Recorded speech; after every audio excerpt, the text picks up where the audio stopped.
Hey, what's going on, everyone? Seth Miranda here. I'm a pro photographer here in New York, and I do a lot of content for things like Adorama TV. And this is a past live stream from Adorama's Twitch channel. And Twitch is like a super chill platform, and that's how these streams kind of go. So if you missed these and they're kind of gone forever, no, they're definitely gone forever. I found some. So this was a good one that not only showed controlling umbrellas as a light modifier, but also went into light meters and some other things here and there that I think are little odds and ends that can't really get thrown in video.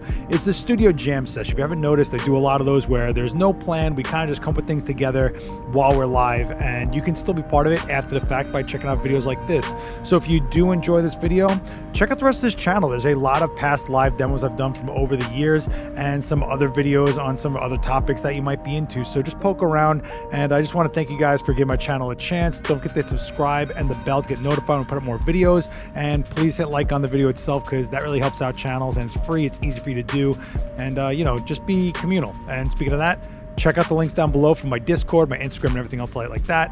And hope you guys enjoyed, and hopefully I will see you on the next one. Enjoy it. I didn't really have a plan for today's stream. If you guys are part of my Discord, you could tell I had no plan for the stream today. So I was just kind of looking through all this stuff here, and I was thinking maybe we would mess around with some umbrellas. Listen, so today I'm gonna dial it back. I'm gonna shoot with my Z6 II, keeping it light today. I'm gonna shoot with the kit lens, the 24-70 f4. And I just figured we would get into umbrellas. So I got this 41, which I feel is like the most standard of umbrellas, is a 41 inch. This is also a silver umbrella, not white, which means it's a little more specular, right? And I think this is a dappled umbrella. Yeah, it's dappled. So what dappled means is there's a texture on the inside, and that kind of makes an irregular reflection point. And what that does is kind of cuts down a little bit on specular highlights while still giving you a little bit of like a hard hit, you know, of like what a silver should look like. That being said, what I figured we would do is kind of mess around with the whole closing it down a little bit and seeing what that spread really does. If you guys are into that, maybe showing how to get the spill, not have the spill when you don't want it, and stuff like that. Hey, what's up, Brad? How are you? Hey, Brad, I actually got a question for you because you're in Canada. Is Tim Hortons like amazing to you people? Do you hold it on a pedestal? Do you guys have an altar where you all kneel before Tim Hortons and you all take communion with like a donut in your mouth? Like, is it that kind of a thing? Or is it just like, it's just everywhere? It's not a big thing. Because I don't know. I don't know. I heard it's supposed to be amazing, but I never found one that I was like, this is the best stuff ever. This is why I like the Twitch streams. It's never serious here. You know, I can just kind of chill out with you guys. So this is a very loose demo today.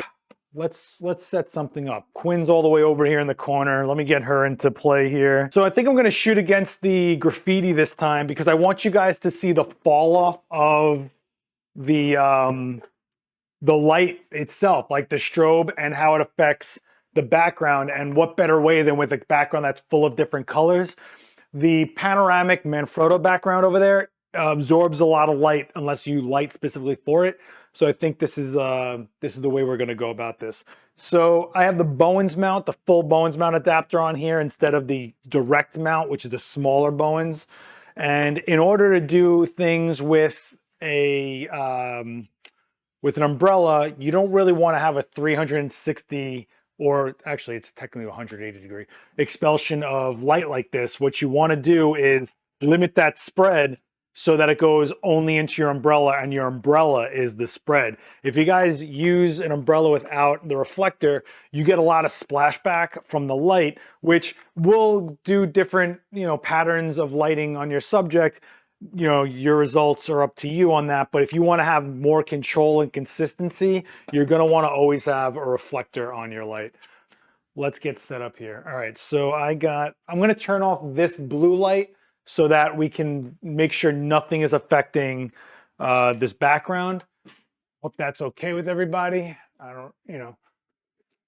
So that light is off, and I'm going to shift her over here.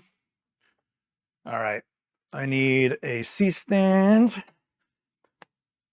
So umbrellas are cool, right? You can have a bigger light source pretty easily and pack down pretty easily. I mean, this is basically a 4-foot light source almost, right? And it packs down nice and tight. And I feel like a lot of people overlook umbrellas because they get so caught up in needing soft boxes and stuff like that. Although I just lost the end cap of this umbrella. So this is another thing. So for a lot of people that are wondering, like, why are some umbrellas a little pricier than others? You don't deal with things like this where you could have pieces unscrewing and falling and everything like that. But, you know, it's up to you what you want to go investment wise. As far as quality of light goes, it's subtle in different ways. You know, Daniel will usually say there's some umbrellas that give him weird magenta casts when they're silver, and some of them age differently as well. But some people like the look of aged umbrellas because they get warm and stuff like that. But yeah, I mean, stupid things like, you know, things unscrewing and falling apart, and you know, it's a thing, or the way the rods work, or how durable it clicks in, and how long it'll stay over time, and stuff like that are all factors with umbrellas, you know. Hey, thanks, Gigi. I think Omega Red is easily one of the most underrated villains ever in Marvel. It's crazy. Yeah, umbrellas are definitely a just-in-case type of tool because all else fails. If your softbox is not giving you enough spread for a bigger subject, you can always pull out an umbrella and you're shooting a group of people and you're getting out of there, right? You're getting out of there alive. So let's get an arm going. I got to get a sandbag so that I don't hurt my girl here. Remember, when you guys extend an arm, where does the arm go? When you extend an arm out like this, where do we extend that arm? You know exactly where this goes to stay the safest it can be. Over the tall leg, that's right. So over the tall leg, our arm goes directly over it. I think you could even see, right? So it's over the tall leg. If we do any other variation of that, it's susceptible to tipping. I used Photoflux umbrellas for a long part of my career, actually. They're pretty durable. They're pretty good for the price, but I will say some of mine personally have yellowed over time. And that's really what people are talking about when they say they like aged umbrellas, because they like to have that like warm tint. I would just once in a while take a look at your umbrellas and compare them to something newer and just go, these are getting a little warm. I should, you know, worry about that if you care. Some people, again, like that look, you know. I used a small umbrella outside to diffuse the harsh sun on my macro subjects. Yeah, shoot-through umbrellas are awesome. They're definitely like, I look at them as like spilly soft boxes. They kind of spill everywhere, but they give you that soft box feel sometimes. And they give you a big light in a small compact fashion, right? You see me use a lot of shoot-through umbrellas when it comes to speed lights, because a soft box can actually eat up like 2 stops. Well, shoot-through umbrella would probably be more like a stop and a half, you know? So use umbrellas till they break. Well, a lot of the reasons that umbrellas break is how you guys pack them down, believe it or not. For some reason, people find a need to like twist them when they're like this. They find this weird reason that they need to like do this. Doing this is what makes those rods constantly bend a little more each time, and after a while, snap. So just watch twisting a photo umbrella, okay? Man, I haven't even done anything yet. Let's get a light in the air here, okay? So just like my arm is over the tall leg, arm over tall leg, we are putting a sandbag on that tall leg. Oof, I just felt that in my back really weirdly. I'm gonna also take the light this time. We're not gonna go directly overhead. We're gonna go kind of to the side overhead, a little bit more like this, so that you can actually see how the spread changes across the face and to the background. What weight sandbag do you recommend? Well, it depends on what you are using, as what the weight is up here, right? I think the most standard sandbag is a 15-pound sandbag. You can get away with 10-pound sandbags easily, no problem. You're more likely to have more than one 10-pound sandbag around than having more than one 15-pound sandbag. You also can just get them what we call blank. Blank sandbags are just the canvas and you fill them with whatever you want. In our studio, we have a joke One of our sandbags is filled with rocks and not sand. At home, one of my Pro Photo sandbags that's a zipper is filled with pennies. So all those pennies together add up to like $10, I think. And I always call it like the cheapest thing Pro Photo ever made is my penny sandbag. There's a video of it on my TikTok. If you guys want to go follow my TikTok, it's TikTok, it's last X witness _, but there's just pennies in a zippered sandbag. Blank sandbags are awesome. And Flashpoint makes one that actually takes water bottles. And what I used to do with that one, let me see if I can find it really quick. What I used to do with that one was actually fill it with tools while I was on set, like wrenches and things like that. So this is what I'm talking about. So these are actually 4 narrow compartments, $5, and you get 4 water bottles wherever you are. So I have one of these always rolled up in a duffel bag just in case I need it. I have something that can actually act as a sandbag. And then, well, yeah, you drink the water obviously, but when you're working, you can throw anything in there. Like I said, I used to throw tools in there. I know guys that would look for like big rocks to just slide in there. You know, some people just have heavy things around them when they're in an environment, right? So you can just fill it up. I know some people that took the grip heads of stands that they had on there, like extra grip that they have on them, and just slide them into those compartments, and they have extra weight there, right? It's about utilizing the weight you're already bringing, right? Like how you hang your photo bag on a stand as your sandbag. $5. You get like 3 of these. Keep them in every one of your photo bags. You'd be surprised how much they get you out of a sticky situation when you need a counterweight.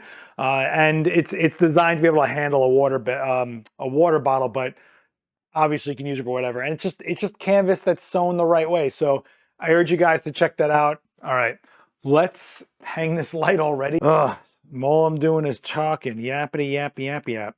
So this already is wrong, right? Because we're going to actually face the light away from her to then bang into an umbrella. So the reality is your light already starts about 3 feet away from where you thought it was going to go because of the nature of the umbrella for this light to have room to spread to fill the umbrella, right? But I'm going to do this so that we can see the raw light, flip it around, do the umbrella, and then modify the umbrella. Does that sound good with everybody? What's the first thing I'm gonna do before I even use this light? What's the first thing I'm gonna do? Black frame, that's right. And why do we want a black frame? There's 2 reasons mainly that we want a black frame, and what is that? Make sure the ambient isn't affecting our light. Exactly, that we want to control the light. But what's the other reason? And not just the control. It gives me the information about how dense my shadows are compared to what I'm going to light her with.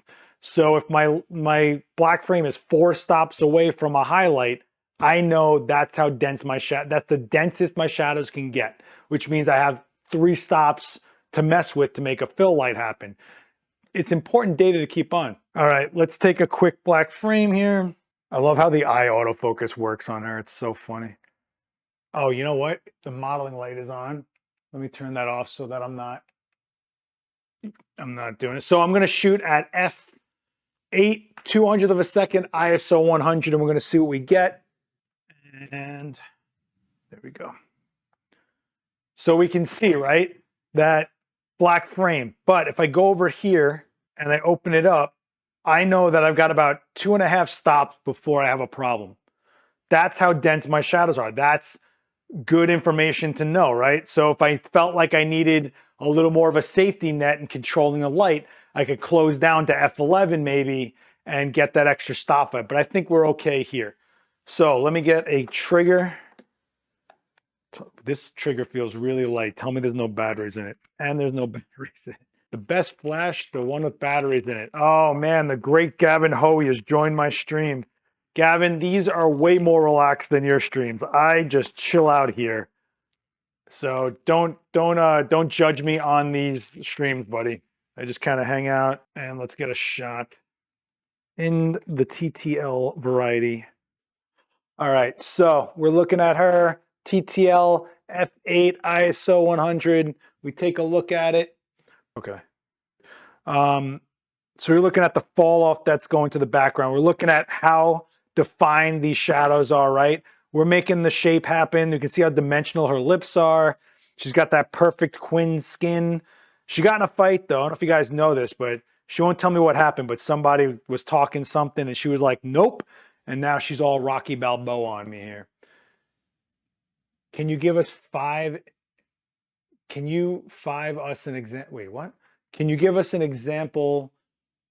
Oh, the density of the shadows. Well, let's say it's more a matter of workflow, how fast you want to be. So if I know that the density of my shadow to get black shadows, I'm not talking there's kind of a shadow, I'm talking black shadows to have real definition, which means contrast. I know that I have 2.5 stops in this situation of that contrast, which means that if I needed to break that shadow for any reason, a midtone, I only have 2 stops of gradation going on to make that midtone happen the way I want it to happen. This is kind of like really, really refinement, leveling up type stuff.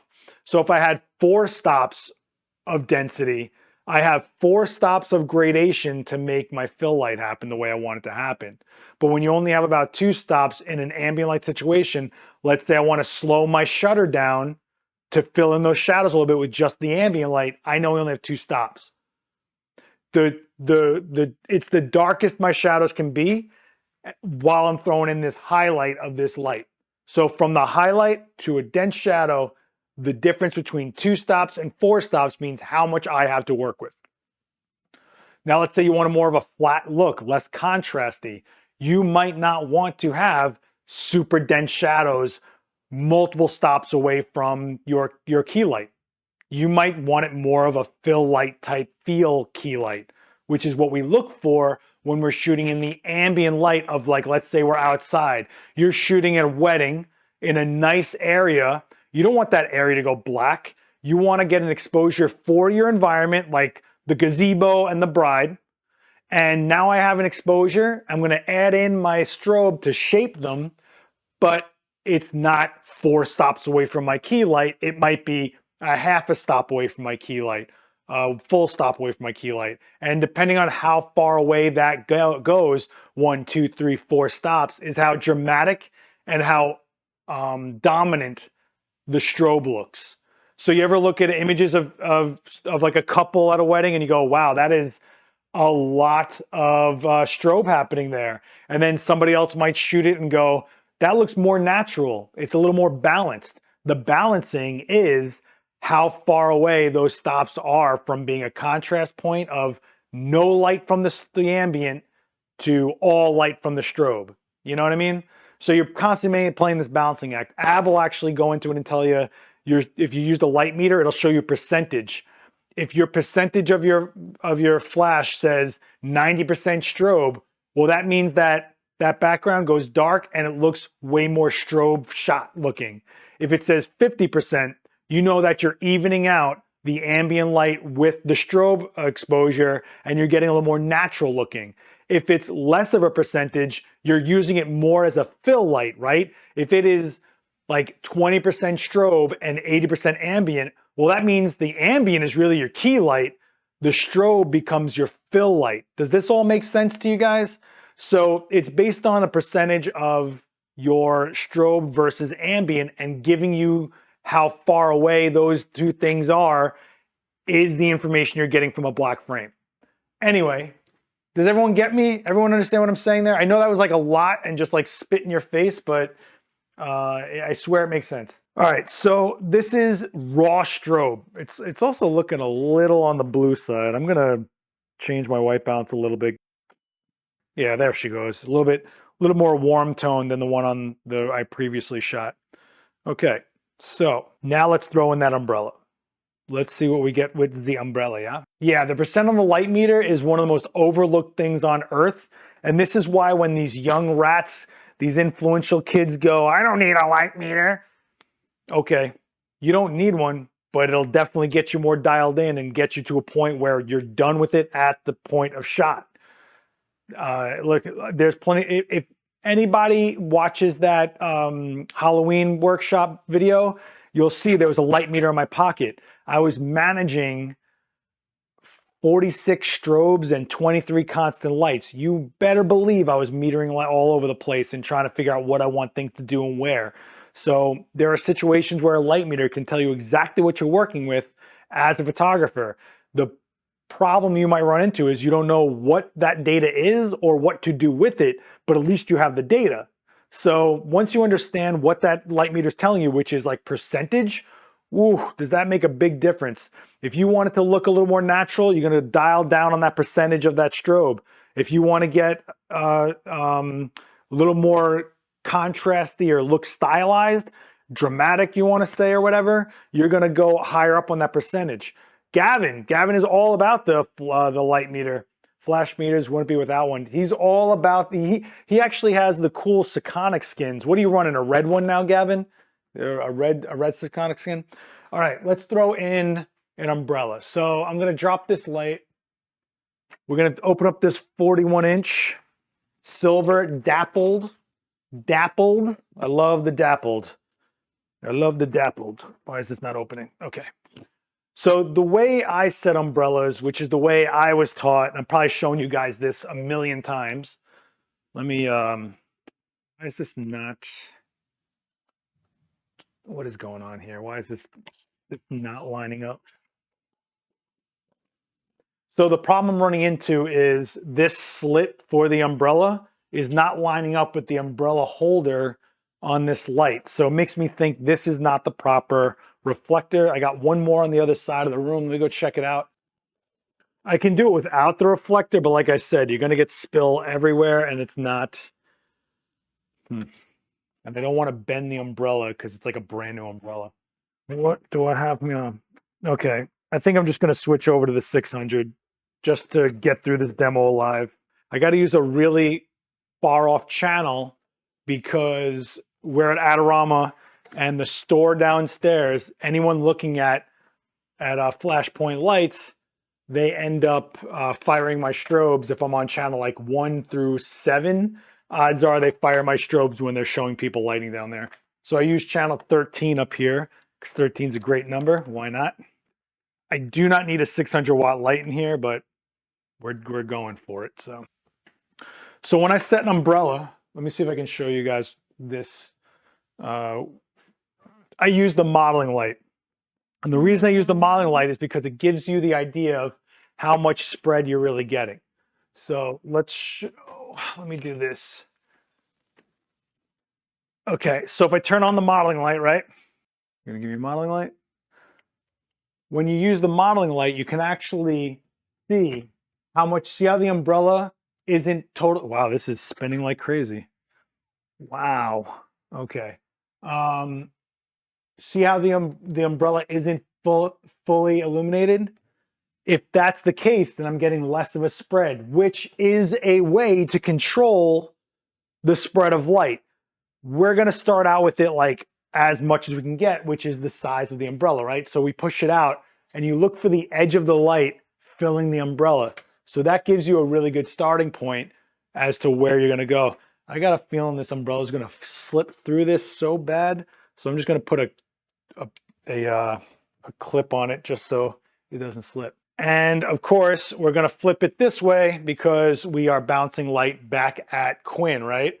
So let's get this in the air, which isn't too far because I got a low ceiling here, right? Let me put the lights back on for you guys. And now we're gonna TTL with an umbrella instead of a raw light. And we'll see what the difference is here. Whoa. Let's do some TTL here. Let's take a look. So this is with an umbrella versus a straight up raw light. You can see right away the light source got bigger. So this is an actual real example of how the diffuser of a softbox isn't what makes it softer. It's the size of it. It's the fact that the light is larger than your subject. So therefore it gets softer. You can see it right here. Look at the difference in that shadow pattern.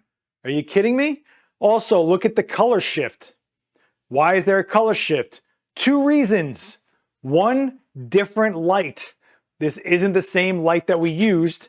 This is another thing that you get with like a little more expensive brands where the lighting stays consistent color-wise no matter what.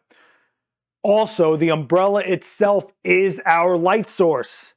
So the umbrella has its own properties, which could be warming. It could be a warming property of this umbrella going boom. Same white balance as we had before, but look at how blue she is on the left and how much warmer she is on the right. Now, if you notice, we've got that background coming into play. Now, we could make this a smaller light source by doing what? Well, we could either pull this umbrella down more so that it fills less of the umbrella, or we can close the umbrella down physically. Either way, the light source gets smaller to some degree, and we'll see a difference in the image, or the light pattern rather. Where do you guys want to go? You want to pull in that umbrella, or do you want to close down the umbrella? Yeah, the umbrella definitely gives a color shift. In fact, that's why I said sometimes, like Daniel swears that some of umbrellas can give you a magenta cast sometimes. You want to pull it in? Okay, so let's pull it in. Okay, so what we're going to do is we're going to physically pull this down. So now I have about this much of the umbrella filled right now, okay?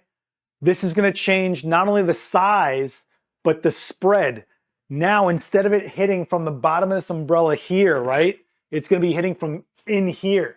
This could actually go over her head a little bit. I don't think it will, but it could, All right, let's go back to the, to here, and boom. Okay. Look at the difference in the background and look at the difference of her cheek line. Look at the cheek. Look how much more dense it is on the right. Why is it more dense? Because it's a harder light source with less spread. However, remember I said it might spray over her head a little bit? Well, look at the background. The background's brighter than it is on the left. But the one on the left is the full umbrella. It's a bigger light source. How come it's not lighting up the background as much? Because the actual point of the light is above her head in the one on the right, because it's literally like right here. This is where the light is right now. It's not here anymore. It's here. So it's going over her head as a harder light source. It's got that much more reach. And you can tell that it's a little bit higher on her head because right here on her throat, you can see the stretch of the shadow. Look, you can tell exactly how much higher that light is. We didn't raise it physically, but we did minimize its beam angle, right? Okay, so now let's do this even further. Let's do what I've been trying to get umbrella manufacturers to do forever, and let's close down the umbrella a little bit and actually really minimize the spread here. So I'm going to close the umbrella and I'm going to put a clip here. And now the umbrella is this big, guys, this big. However, it's physically different distance because the light was here, right? When the umbrella was flatter, it was here. Well, now the light's coming from back here. This is like an extra 2 feet. And I can tell you right now, the trajectory of this is going to hit lower, mainly to her jaw and to her sternum. So let's take a look. Let's go to the tether. Let me zoom out so we're not super zoomy. Let's take a look.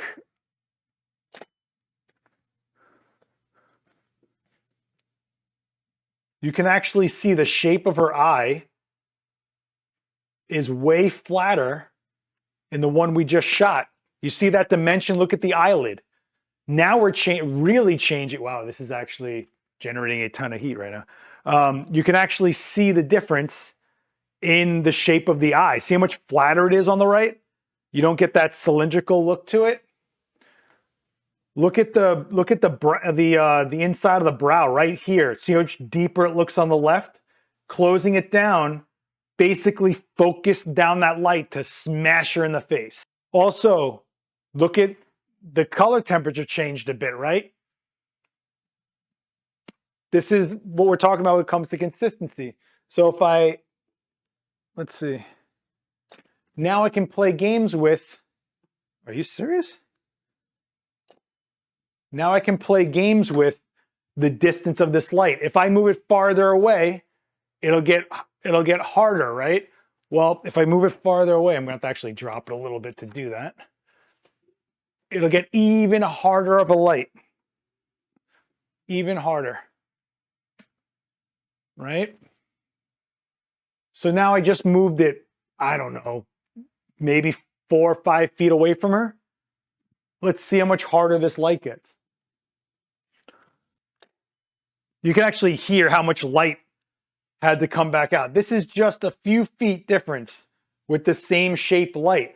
But you see how much more flatter she's getting because it's hitting that much harder instead of dispersing, instead of scattering. It is just ripping right forward. Now let's pull it really close to her. If I do that, technically it gets bigger than what it was, right? And what else is going to happen if I'm this close? Look at how close I am, guys. If I'm this close to her, what else happens?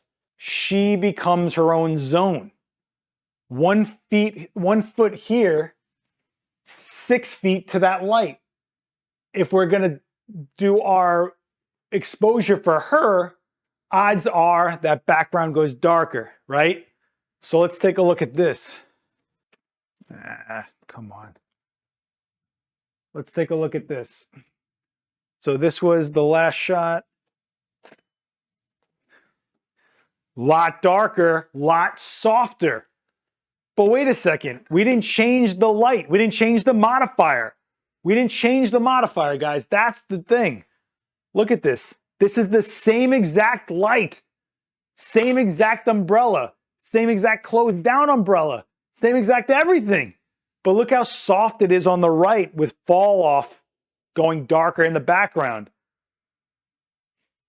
This is partially inverse square, but also the size of the light is what dictates softness.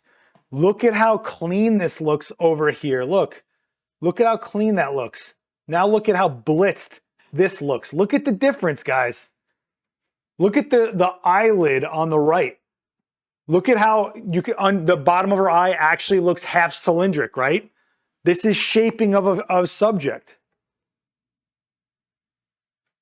Getting closer is more fall off, but in my opinion, definitely a better image. Now, the other side to this, we lose the spread of light. If we lose the spread of light, it's really hard to get reflecting going in there. But let's do this. I'm going to try to use a Brooklyn reflector here and see if I can catch a little bit of extra residual light and chuck it back in her face. Let's see if this will work. But we have such a tight beam angle happening now. I don't know if it's going to really grab. It'll probably grab, actually. Yeah, there you go, guys. With the reflector in there. Look at how different this looks.